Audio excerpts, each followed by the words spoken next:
Episode की starting में फूका नारुतो से कहती है कि बेवकूफ लोगों को सबक सिखाने की जरूरत है। फूडो यामाटो पर अटैक करने वाला था। फूडो अपने जुत्सु से अपनी बॉडी को स्टील में कन्वर्ट कर लेता है। यामाटो अपने कुनाई पर पेपर बॉम्ब लगाकर फूडो पर अटैक करते हैं, लेकिन कुनाई फूडो को लगकर नीचे गिर जाते हैं। यामाटो पेपर बॉम्ब्स को ब्लास्ट कर देते हैं, लेकिन फूडो को कुछ भी नहीं होता है। यामाटो अपने वुड स्टाइल जुत्सु का यूज करते हैं, लेकिन फूडो को कुछ भी नहीं होता है। फूडो अपने अर्थ स्टाइल जुत्सु का यूज करके यामाटो को बंद कर देता है, फिर उस कॉफिन के ऊपर एक मार्क लगा देता है। यामाटो उससे बाहर आते हैं और कहते हैं कि इन सब के पीछे डांसो का तो हाथ नहीं है। फिर हमें सोरा और साकुरा को दिखाया जाता है। साकुरा कहती है कि हमें बाकी सब लोगों को ढूंढना चाहिए। सोरा कहता है कि मैं तुम्हारे बेवकूफ दोस्त को ढूंढने जा रहा हूँ और तुम मुझे स्लो कर दोगी। फूका नारुतो के पास आती है और नारुतो के गाल को लिक करती है और कहती है कि तुम्हारे पास से तो एक रेयर चाकरा महसूस हो रहा है, तुम्हारे पास विंड नेचर का चाकरा है ना, मुझे तुम्हारा चाकरा चाहिए। फूका नारुतो से पूछती है कि क्या तुमने पहले कभी किसी को किस किया है क्या? नारुतो कहता है कि हाँ, मैंने पहले किसी को किस किया है। फिर नारुतो को याद आता है कि उसने सास्के को किस किया। नारुतो कहता है कि हाँ, मैंने इससे पहले लड़के को किस किया है। फूका कहती है कि क्या? नारुतो वहां से चला जाता है। फिर फूका नारुतो के पीछे से आती है और नारुतो को किस कर देती है, लेकिन वो नारुतो का एक क्लोन रहता है। फिर नारुतो के बहुत सारे शैडो क्लोन्स आते हैं। फिर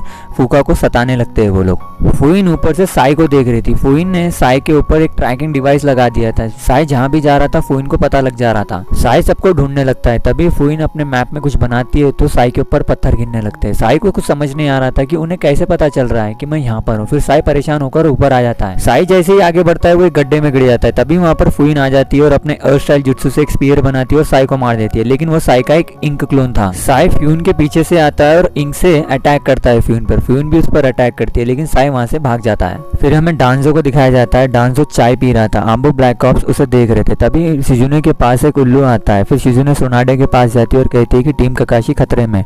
सुनाडे कहती है कि तुमने मुझे पहले क्यों नहीं किया। फिर हमें फ्यून और फूडो को दिखाया जाता है। फ्यून कहती है कि उनमें से कोई भी नहीं बच पाएगा। फिर हमें साकुरा को दिखाया जाता है। साकुरा के पास एक बड़ी सी स्पाइडर आ जाती है। वो स्पाइडर साकुरा पर अटैक कर देती है। साई साकुरा को बचा लेता है। फिर साई उस बड़ी सी स्पाइडर को मार देता है, लेकिन साई को भी मार लग जाती है। साकुरा उसकी मदद कर रही थी। फिर साई अपनी बुक निकालता है और कहता है कि इससे मुझे बहुत ही ज्यादा मदद मिल रही है। फिर साकुरा साई को इंजेक्शन लगा देती है तो साई जोर से चीखता है। फूका और नारुतो लड़ रहे थे। फूका अपने फायर स्टाइल जुत्सु का यूज करती है नारुतो के क्लोन्स पर, तो नारुतो के क्लोन्स गायब हो जाते हैं। ऊपर से नारुतो अपना रासेंगन यूज करता है फूका पर, लेकिन फूका बच जाती है उससे। नारुतो फिर से अपने शैडो क्लोन्स यूज करता है तो फूका अपने वाटर स्टाइल जुत्सु का यूज करती है, तो नारुतो के सारे क्लोन्स पानी में बहने लगते हैं। नारुतो मन में कहता है कि इसके पास तो 3 चाकरा नेचर्स हैं। फूका लाइटनिंग स्टाइल जुत्सु यूज करती है नारुतो पर। नारुतो को झटके लगने लगते हैं। ये सोरा देख लेता है। फिर सोरा वहां पर जाने लगता है तो फुरुटो उसे मिलता है। ये एपिसोड यहीं खत्म होता है। आपको अगर वीडियो पसंद आया तो वीडियो को लाइक करो, चैनल को सब्सक्राइब करो।